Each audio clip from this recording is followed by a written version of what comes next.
말씀 데살로니가전서 말씀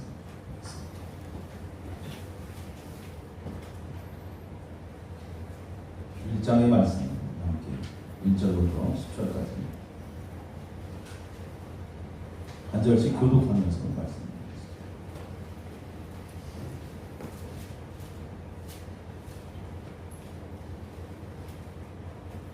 제가 한 절 읽고 여러분 한 절 읽고 이렇게 한 절씩 교독하며 1절부터 10절까지 말씀 같이 데살로니가전서 1장 보겠습니다. 바울과 실로아노와 디모데는 하나님 아버지와 주 예수 그리스도 안에 있는 데살로니가인의 교회에 편지하는 은혜와 평강이 너희에게 있을지어다.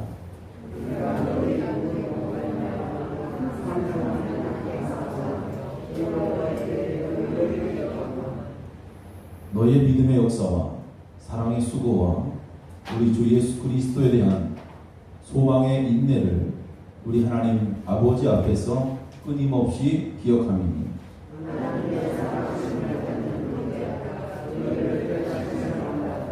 이는 우리 복음이 너희에게 말로만 이른 것이 아니라 또한 능력과 성령과 큰 확신으로 된 것이다. 우리가 너희 가운데서 너희를 위하여 어떤 사람이 된 것은 너희가 아는 바와 같으니라.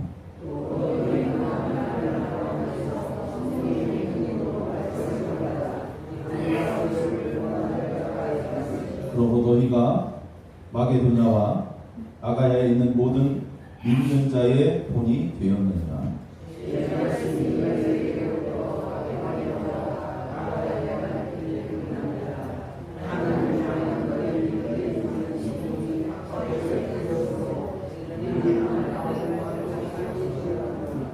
그들이 우리에 대하여 스스로 말하기를 우리가 어떻게 너희 가운데 들어갔는지와 너희가 어떻게 우상을 버리고 하나님께로 돌아와서 살아계시고 참되신 하나님을 섬기는지와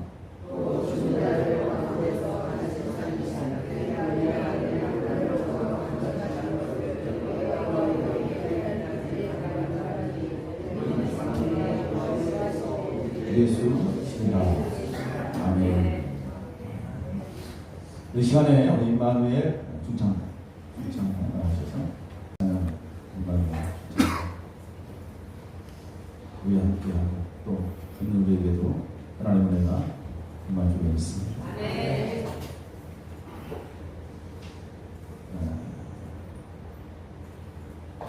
오늘은 이제 데살로니가전서 말씀을 함께 나눌 텐데 우리가 세상을 성도로 살아가죠. 믿음으로 오늘도 세상을 성도로 살아가면 가장 필요한 것이 하나님의 은혜입니다. 하나님의 은혜. 우리가 하나님의 은혜가 매 순간마다 우리 삶 속에 임해야만이 우리의 삶의 질이 윤택해지고 그리스도 안에서 풍성함을 누리며 살아가는 거예요. 근데 하나님의 은혜는 구해야 돼요. 하나님께. 그냥 주는 게 아니라 하나님께 구해야 해요. 그래서 하나님께 구하는 그 은혜. 그래서 사모하는 자에게 하나님은 은혜를 베풀어 주시고 사모하는 자에게. 근데 어떠한 사람들이 사모할까요? 어떠한 사람들이 은혜를 구할까? 어떤 사람들이 구할까? 자신을 부인하는 자가 은혜를 구하는 거예요. 하나님, 오늘도 세상을 내 힘으로 살아갈 수가 없습니다.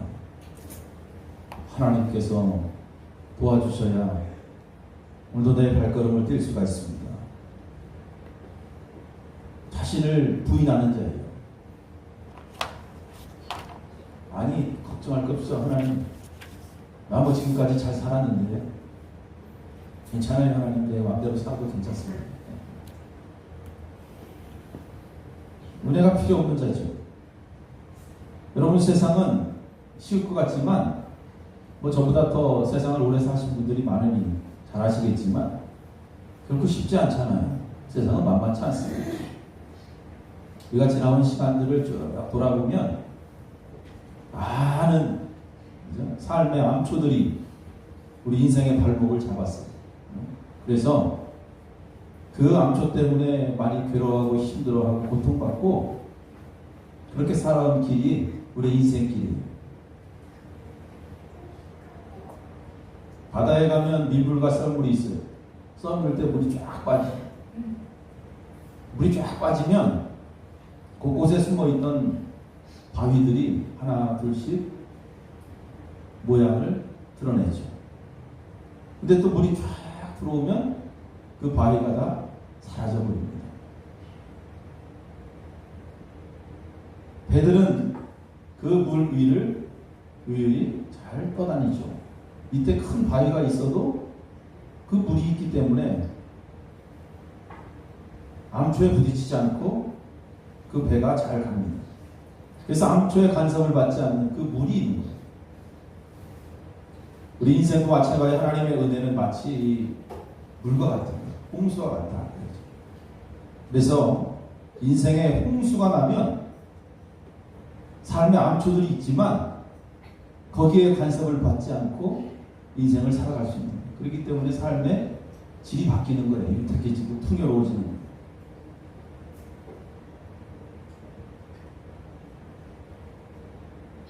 그러면 성도들에게 있어서 이 홍수가 뭘까요? 홍수. 잘 아시겠죠? 홍수는 바로 눈물이죠. 눈물. 눈물이에요. 홍수의 눈물. 이 홍수는 바로 눈물. 하나님의 은혜 안에 들어가는 눈물의 홍수. 우리가 하나님 앞에 기도하며 울고 찬양하며 울고 말씀 붙잡고 울고 그렇게 인생의 홍수가 나기 시작하면 우리의 삶 속에 있는 암초들이 보이지가 않는 거예요. 간섭받지 않아요. 아무리 큰 바위가 있어도 신경 쓰지 않아도 돼요. 은혜의 노를 저어서 가는 거예요. 히스기야가 병이 들었어요. 성경에 보니까. 근데 그 병이 죽을 병이에요. 죽을 병. 그 죽을 병에 걸렸어요. 그때 히스기야는 하나님 앞에 홍수, 눈물을 흘리며 기도하는 거예요. 하나님께서 그 병을 고쳐주셨어요. 할렐루야. 다윗도 마찬가지예요. 죄를 지어 하나님 앞에 엎드립니다. 그리고 심상이 젖도록 하나님 앞에 눈물을 흘리며 기도하고 눈물을 흘리며 전하고 한나도 마찬가지예요. 한나도 인생의 고통 가운데 그는 성전에서 엎드려 하나님 앞에 눈물을 흘리며 간곡히 기도하고 그의 모든 문제들이 어떻게 돼요? 그 눈물의 기도로 하나하나 다 사라지게 됩니다. 우리가 찬양한 것처럼 우리 작은 신음에도 응답하시는 하나님 오늘도 바라보시고 나에게 주어진 하나님의 귀한 사명이 무엇일까? 나의 십자가의 길이 무엇일까? 내 삶 속에 뜻하지 않은 암초가 길을 막고 있다면 내 신앙의 발목을 잡고 있는 것들이 있다면 하나님 앞에 눈물로 기도하며 하나님 나에게 은혜를 달라 사모하며 구하기를 바랍니다. 그래야만이 성도로서 하나님의 은혜를 누리며 윤택한 삶을 살게 될 줄 믿습니다. 오늘 말씀의 제목은 환난을 견디며 믿음으로습니다. 환난을 견디며 믿음으로써 환난이 왔을 때 믿음의 본을 보였던 이 데살로니가 교인들의 모습을 우리가 한번 살펴보면서 이 땅에 하나님의 거룩한 교회가 어떻게 세워져야 되고 우리가 성도로서 어떠한 삶을 걸어가야 되는지 이 말씀을 통해서 한번 되짚어보는 시간 되기를 원합니다. 데살로니가 교회는 바울이 데살로니가에 잠시 머무르면서 회당에서 말씀을 가르칠 때에 많은 사람들이 그 말씀 듣고 회심하고 그때 교회가 세워지죠. 사도행전 17장 이하의 말씀을 보면 이 내용들이 이제 소개되고 있습니다. 하나님의 말씀을 바울이 데살로니가에서 강론할 때 사람들이 그 말씀을 붙잡고 회개합니다.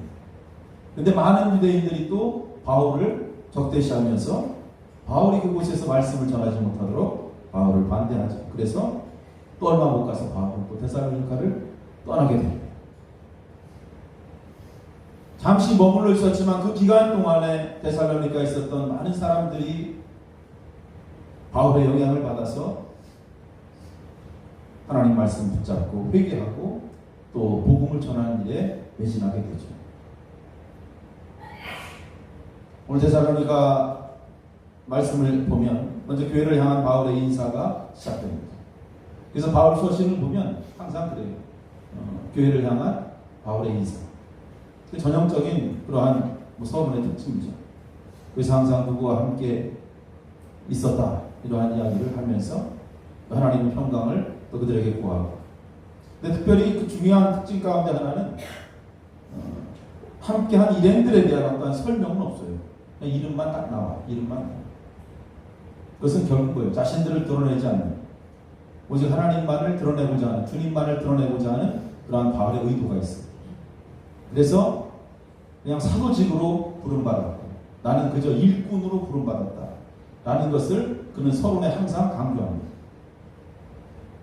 오늘 말씀에도 보면 바울뿐만 아니라 실루아노, 디모데 이렇게 이름만 언급되고, 그러니까 실루아노는 여러분 실루아노는 신라 들어보셨어요? 신라 바울과 신라 성경 사도행전에 복음을 전하다 감옥에 갇혔던 신라, 로마식 이름이에요. 로마식. 그래서 이 신라도 로마 시민권을 가졌던 사람이에요. 그리고 디모데는 이제 바울의 참 아들로 표현이 됩니다. 우리가 사도행전을 앞으로 강론하게 되면 이러한 내용들이 쭉 언급이 돼요. 그래서 바울이 2차 전도여행 때 함께했던 그러한 사람들이죠. 함께 동역했던 사람들. 그 중요한 것은 이 데살로니가 교회가 하나님 아버지와 주 예수 그리스도 안에 있다 이렇게 표현하고 있습니다. 예수 그리스도 안에 있는 그러한 교회. 당시 교회 안에는 또 회당에서 나온 유대인들도 있었고 또 일부 우상을 버리고 하나님께 돌아온 이방인들도 함께 있었어요. 뒤에 문 좀 닫아주세요. 그래서 많은 사람들이 함께 모여서 예배를 드리는 그런 공동체를 이루고 있었습니다.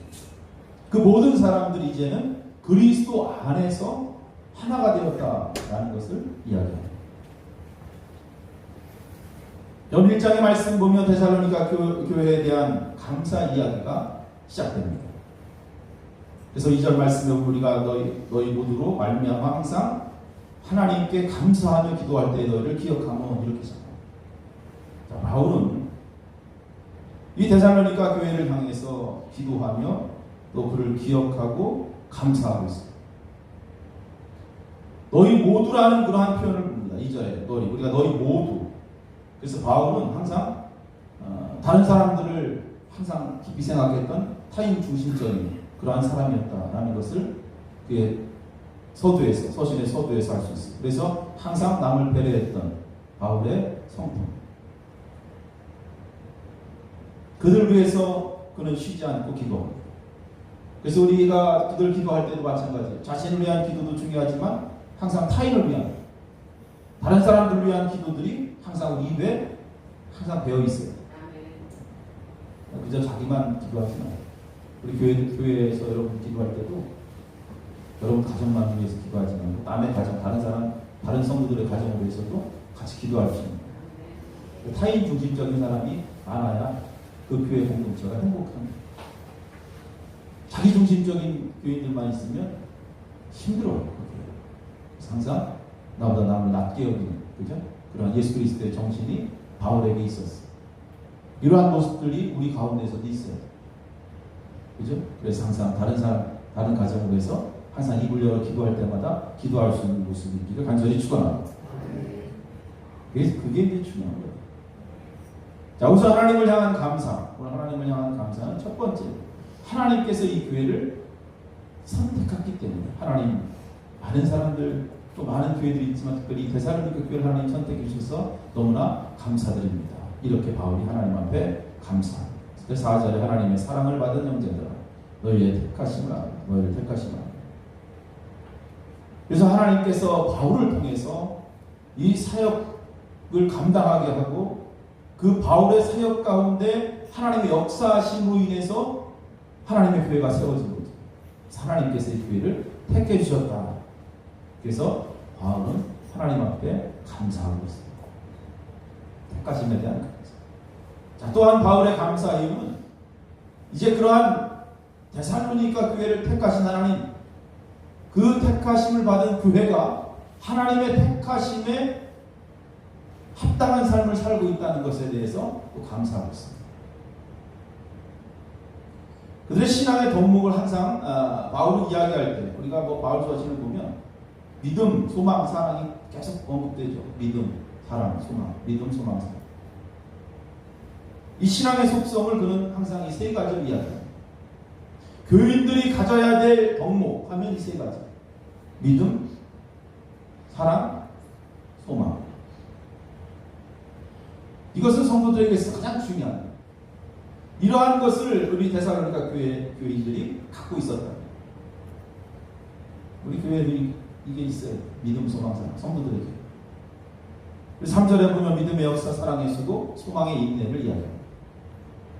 그래서 바울이 자주 쓰는 아주 좋아하는 이 3요소, 믿음, 사랑, 소망. 믿음, 소망, 사랑. 이렇게도 표현하죠. 그러니까 바울 서신을 계속 읽어보면 이 내용들이 계속 반복적으로 얘기해요. 성도들에게 있어서 아주 중요한 거예요. 믿음, 소망, 사랑을 갖고 있어야 돼요. 네? 믿음이라는 것은 뭐예요? 믿음의 역사, 믿음의 역사. 믿음의 역사는 과거에 의존하는 믿음이에요. 과거에 의존하는 믿음. 그리고 사랑의 역사는 현재의 모습. 또 소망이 있는 앞으로 미래에 대한 모습. 세 가지. 과거에 의존하는 믿음은 뭐예요? 십자가입니다. 예수 그리스도께서 나를 위해서 십자가에 돌아가셨다. 라는 확신에 대한 믿음이 있습니다. 이 믿음이 있습니다. 예수님께서 나를 위해서 대신 십자가에서 돌아가셨다. 이 믿음이 있어야 된다. 내 죄를 대신해서 예수님께서 돌아가셨다. 그래서 십자가를 항상 되돌아볼 수 있는 이 믿음, 믿음이 없어요. 주님의 십자가가 너무 오래돼서, 그죠? 요즘 십자가도 없는 교회들도 있어요. 십자가가 너무 오래돼서 자꾸 잊혀지진 않을까? 십자가와 멀어지진 않을까?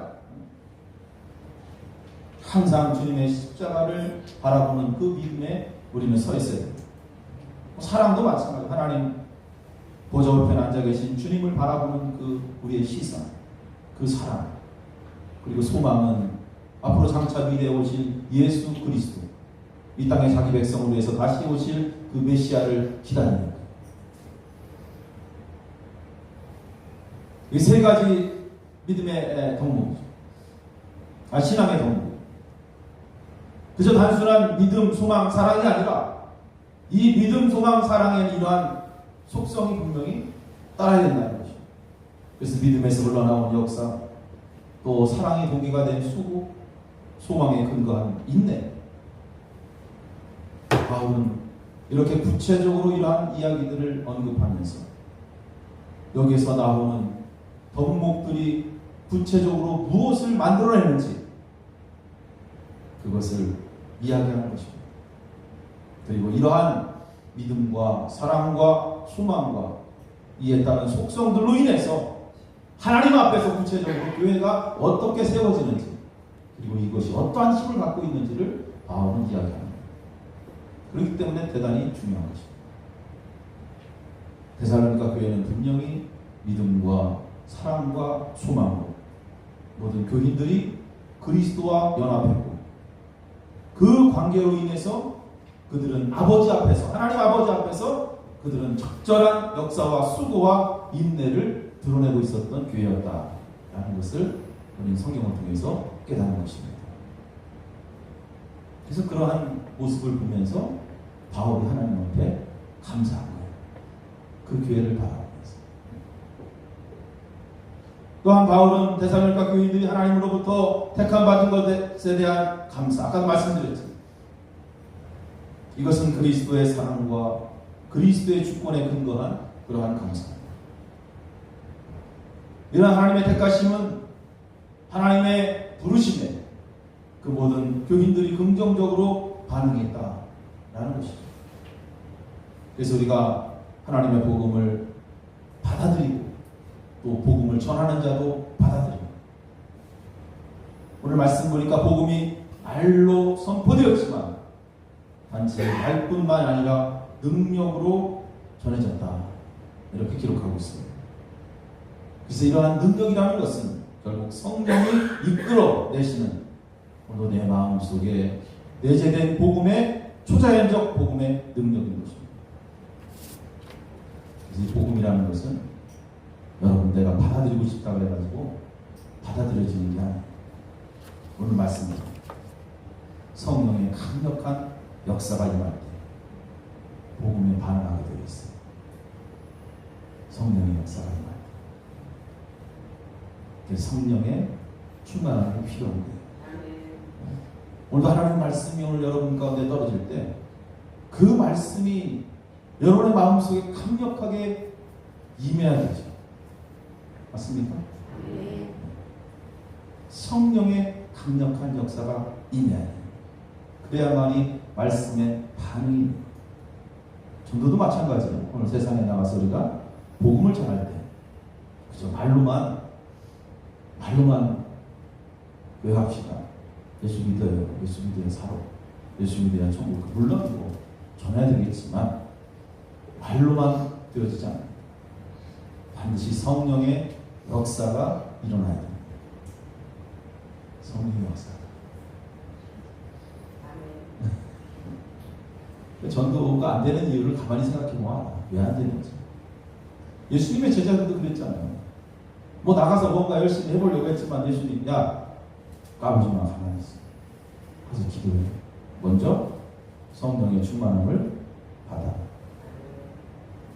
성령이 임할 때까지 기도하는 거죠. 그렇기 때문에 말로만 되는 게 아니에요. 이 복음이라는 것은 성령, 내주하시는 성령의 역사가 강력히 임해요. 그래서 오늘도 나가서 성령의 역사가 일어나요. 성령 충만함이 필요해요. 오늘도 우리 마음속에 역사하시는 하나님, 그 성령이 내 안에서 일하실 수 있도록 그 하나님의 능력을 내 속에서 끄집어내요. 그러면 복음에 대한 확신이 먼저 내가 확실하고, 복음에 대한 확신도 없는 사람이 나가서 복음 전해야 그 복음을 맥히겠어요. 그 확신을 갖고 복음을 전하는 거죠. 그럴 때 복음에 확신을 낳는 거예요. 복음의 확신을 낳는 거예요. 그래서 이 데살로니가 교회를 보면 이 복음에 확신이 있었어. 성도들이 이 복음에 확신이 있었어. 우리 교회도 이 복음에 확신이 있어야 돼. 복음에 대한 확신. 이거 없으면 안 돼. 바울의 가르침을 받아서 복음의 확신을 가지고 바울을 본받는 신앙으로 그들은 성장해 나가고 있었다. 그것이 증거가 뭐예요? 그것의 증거가 뭐예요? 이들은 세상에 나가서 복음을 전하는 거예요. 계속. 그것이 증거예요. 그 모습을 보면서 바울이 감사하고 있는 거예요. 감사하고. 데살로니가 교회는 바울의 복음을 진리로 받아들이죠. 그리고 사도들이 예수 그리스도를 본받은 것처럼 이들도 바울을 본받아 열심히 복음을 전합니다. 특별히 환난 가운데에서 그들은 하나님의 말씀을 받아들이고 심한 박해와 고통 속에서도 그 말씀을 붙잡고 그것을 견디며 그들은 믿음을 지키고 있습니다. 이러한 믿음이 이제 다른 사람들에게 본이 되었다. 성경 보니까 오늘 말씀 읽어보니까 그죠? 그래서 뭐 마게도냐 뭐 북쪽부터 저 남쪽까지 아덴까지 본이 되었다. 그래서 많은 사람들이 그 교인들의 모습을 보면서 나도 저렇게 하나님 앞에 나가야 되지, 나 저렇게 섬겨야 되지 하면서 회개하고 변화되고 이러한 영향을 끼칩니다. 그래서 8절 말씀에 너희의 믿음의 소문이 각처에 퍼졌다. 데살로니가 교인들의 영향력이 대단했다는 것을 알 수 있습니다. 이러한 열정은 결국 뭐예요? 그들의 믿음, 온전한 회심에 근거하고 온전한 회심. 따라합시다. 온전한 회심. 온전한 회심이 중요해요. 온전한 회심 뭐예요? 9절 말씀 읽어보고 9절 시작. 그들이 우리에 대하여 스스로 말하기를 우리가 어떻게 너희 가운데 들어갔는지와 너희가 어떻게 우상을 버리고 하나님께로 돌아와서 살아계시고 참되신 하나님을 섬기는지. 온전한 회심이 뭐냐? 바로 9절 말씀입니다. 우상을 버리고 하나님께 돌아가는. 세상을 향했던 그 발걸음, 이것을 완전히 돌려서 하나님께 향하는, 이게 온전한 회심이에요. 이들에게는 이것이 있었던 거예요. 그래서 하나님의 역사가 일어나는 거예요. 거기 하나님의 역사가 일어나는 거예요. 데살로니가 교인들의 온전한 회심 사건은 급진적인 변화예요. 급진적인 변화. 성령의 역사하심이 강력하게 일어나는 거예요. 오늘 우리가 하나님 앞에 결단하고 다짐할 것이 바로 이러한 것들이에요. 세상으로 달려갔던 내 발걸음 하나님 앞에 돌리는 거예요. 그럴 때 성령이 강력하게 역사합니다. 급진적인 변화예요. 마음으로부터 시작되고, 아 그래 바꿔야지 이게 아니라 그 다음에 행동으로 완전히 바꿔버리는 거예요. 머릿속으로만 가는 게 아니라, 머릿속으로 하나님 앞에 가는 것이 아니고, 생각으로만 하나님 앞에 가는 것이 아니라 행동으로 완전히 하나님 앞에 돌아서는 거예요. 온전한 회개. 이 온전한 회심이 교회 가운데 있었어요. 이들은 과거에 죽은 우상을 섬겼던 사람들이에요. 그들의 발걸음이 완전히 하나님, 오늘 말씀 보니까 살아계시고 참되신 하나님을 섬긴다. 죽은 우상이 아니라, 썩을 세상이 아니라 참되고 살아계신 하나님을 섬기는데 그들의 모든 삶의 초점이 바뀌는 거예요. 이 섬긴다는 표현, 딜로에인이라는 그러한 말인데, 이것은 당시 노예 중에서 가장 힘든 일을 했던 노예를 이야기하는 거예요. 노예. 하나님을 섬기는, 대충 섬기는 게 아니에요. 하나님을 섬기되 정말 항상 지속적인 마음으로, 그죠? 하나님께 완전한 마음으로 전심을 다해서 하나님을 섬기는 거예요. 그럴 때 그들의 믿음이 거기서 끝나는 것이 아니라 온 사방에 퍼져서 다른 사람들의 본이 되는 거예요. 마지막으로 바울은 임박한 주님의 재림에 대한 언제나 그 민감, 예수님 이 땅에 오실 것이라는 그 재림에 대한 민감함이 있었다. 이 교인들 주님의 재림을 기다리는 마음. 할렐루야. 오늘도 그거예요. 오늘도 우리가 있었어요. 주님 어서 오시옵소서. 마라나타죠. 때와 장소 상관없어. 그냥 주님 빨리 오셨으면 좋겠어.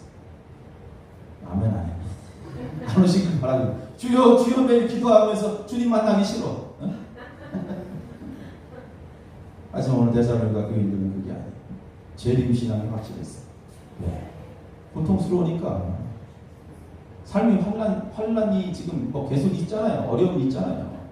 신앙을 유지하는데 고통스럽죠. 오늘도 세상에서 믿음을 지켜나가고 우리가 하나님을 섬기며 살아간다 많은 어려움이 따라요. 근데 이것을 해소할 수 있는 길은 뭐예요? 주님 모셔야 되잖아요. 주님 모셔야 끝나는 거 아니에요. 살아가는 동안은 여러분 환란이 멈추지 않습니다.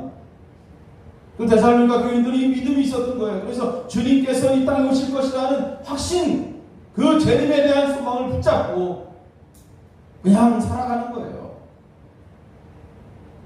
그 10절 말씀, 예수님은 죽은 자 가운데 살아나신 분이고 데살로니가 교인들 역시 예수님께서 다시 사신 것처럼 우리들도 다시 살아난 것이다. 할렐루야. 더 이상 내가 이 세상에서 환난을 겪을 필요가 없어. 예수님 모셔야만이 그것이 끝나기 때문에. 그러한 민감함 속에 이들이 있었던 거예요. 그냥 교회만 다니는 게 아니라, 예수만 믿는 게 아니라, 그 우리가 믿는 예수님 좀 빨리 오십시오. 빨리 오십시오. 아멘 하겠어요? 아멘 하겠어요? 주님 빨리 만나고 싶은 마음. 세상에 미련이 있으면 뭐 어떻게 만나겠어요? 주님 여러분 못 만나죠. 그죠? 옆 사람이 있어요. 주님 빨리 만나고 싶어요. 그럼 시작. 아직 할 일이 많아 세상에서. 갖고 있는 거 많고 쓸 것도 많고 할 일도 많고 뭐.